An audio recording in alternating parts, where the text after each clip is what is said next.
인생의 10%는 나에게 실제로 일어난 일들이고 90%는 그 일들에 대한 나의 반응이다. 요즘 살면서 정말 많이 공감하는 말이고 지난 날들을 돌아보며 후회하고 반성하는 부분입니다. 내가 욱하고 발끈해서 반응하지 않았더라면, 조금만 심호흡하며 참았더라면, 그냥 눈과 귀를 막고 무시했더라면 아무 일도 일어나지 않았을 텐데, 참지 못하고 즉각 반응해서 일을 크게 벌이고 관계가 악화된 경우들을 저뿐만이 아니라 많은 분들이 살면서 몇 번 정도는 겪었을 것이라 생각합니다. 영어에 react라는 단어와 respond라는 단어가 있는데 둘 다 반응하다라는 뜻입니다. 그러나 이 두 단어는 기전이 다릅니다. react는 상황에 대한 본능적이고 즉각적이며 감정적인 1차적인 반응을 의미합니다. 이는 종종 충동적이며 과거의 부정적인 경험이나 두려움의 영향을 받습니다.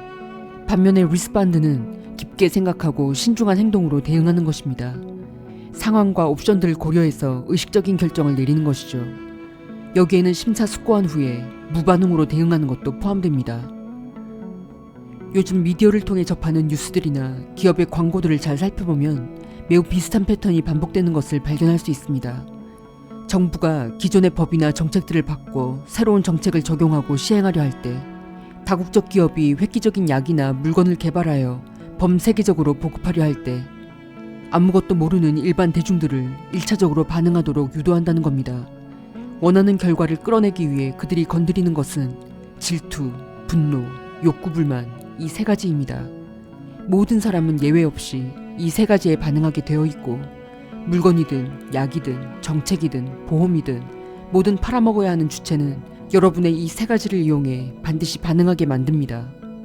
계층 간, 직업 간, 지역 간 또는 국가 간의 위화감을 조성해서 서로 대적하게 만드는 것은 그분들의 아주 오래된 수법이죠. 약, 건강식품, 화장품 등을 팔아야 할 때는 수단과 방법을 가리지 않고 사람들이 그것에 대해 목마르고 반드시 필요하다고 느끼게 만듭니다. 또한 이번 정부의 의대 정원 확대에 관련된 사태를 봐도 의료 민영화라는 큰 그림을 그리는 분들이 어김없이 질투와 분노라는 감정을 유용하게 사용하고 있는 것이 보입니다. 한국 사회의 고소득 엘리트들인 의사들을 분노하게 하여 파업을 유도하고 국민들의 질타와 비판을 받을 수밖에 없는 상황을 교묘히 조성하고 있는 것이죠. 의료 정책을 만드는 자들보다 더 위에 계신 그분들의 목적지는 단순히 의사들의 숫자를 늘리는 것에 있지 않다는 것을 아셔야 합니다. 미국의 의료보험에 대해 잠시 알려드리자면, 미국의 의료보험은 100% 사보험이고 종류가 너무너무 많습니다. 보통 1인당 300불에서 500불인데 더 비싼 보험들도 많습니다. 300불 정도의 보험은 거의 커버되는 게 별로 없다고 보시면 됩니다. 이렇게 보험을 들어놔도 웬만큼 자가로 해결할 수 있으면 웬만해선 의료기관을 찾지 않습니다. 왜냐하면 청구되는 의료비가 상상을 초월하기 때문에 의료보험으로 일부 커버된다고 해도 본인 부담금이 적지 않습니다. 앰뷸런스는 보통 보험 처리가 안 되는데 한번 부르면 기본이 1000불이 넘기 때문에 생사가 오고 가는 상황이 아니면 함부로 이용할 수도 없습니다. 돌아가신 제 부모님 얘기를 안 해드릴 수가 없네요. 제 아버지께서 미국을 방문하셨다가 손가락 하나가 감염되어 염증이 순식간에 퍼져서 농양을 빼내고 급히 정맥주사 항생제 치료를 해야 했는데 응급실 응급치료, 농양 제거 시술, 일주일 입원, 정맥주사 항생치료 등에 청구된 의료비가 자그마치 한국 돈으로 1억이 나왔습니다. 이게 10년 전 일이니까 지금 같았으면 아마 1억 7천 정도 됐을 겁니다. 이 일을 겪고 나서 얼마 안 있다가 제 어머니께서 몸이 안 좋아지셨는데 죽어도 미국 병원에는 안 가신다고 해서 한국으로 귀국하여 곧바로 대학병원에 입원하셨는데 이틀 후 심장마비로 인해 중환자실로 옮겨주셨고 2주 후에 돌아가셨습니다. 그리고 제 아버지께서는 혼자 되신 후에 다시는 미국에 오지 않겠다고 하셨죠. 미국은 아프거나 다치면 무서운 곳이라는 걸 아셨기 때문입니다. 아버지는 어머니께서 돌아가신 후 4년 후에 돌아가셨습니다.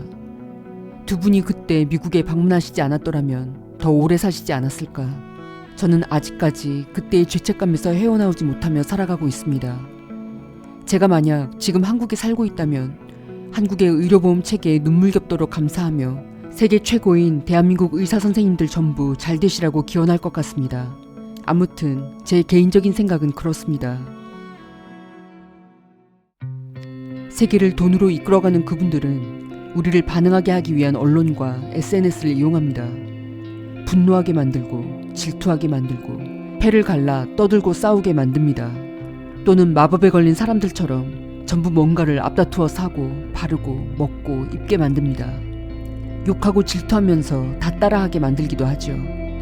뭔가를 계속 사대는데 해결되지 않은 욕구는 자꾸 커져만 가게 만듭니다.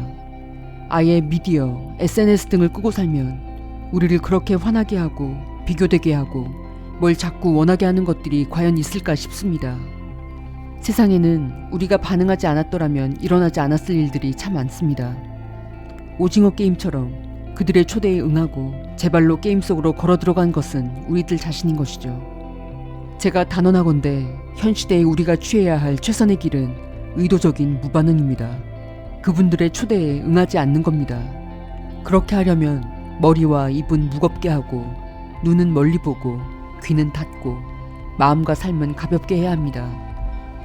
우리를 반응하게 하려고 여기저기 심어놓은 보이지 않는 선동 그룹들이 있습니다.